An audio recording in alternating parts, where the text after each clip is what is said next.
yéen a ngi teewlu Touba Actu officiel bis ni ki tey daal jàpp leen lépp lu ngeen itteewu ci information générale li ko tàmbalee ci religion rawat na yoonu murit dëkk bu sell bi di Touba ak li ko wër dara dootu leen umpati Touba Actu officiel moo leen saytul wàllu politique société développement économie gaaw leen gaaw ci xibaar yu wóor te wér da ngeen di bës cloche bi ngeen doon membre ba faw Touba Actu officiel bis ni ki tey daal jàpp leen dootu leen amati benn jaaxle ci wàllu info bu gaaw te wóor. justice mën naa tëj Ousmane Sonko moom mu taxaw 3e mandat te dëkk bi du lakk man gëwma loolu.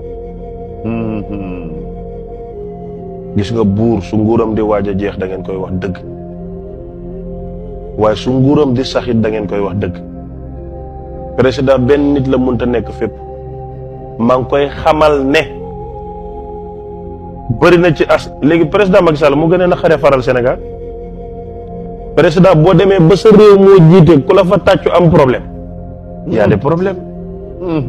boo demee ba ay maire jël xeer di ko jox xale ngir ñu sànni auto policier y a des problèmes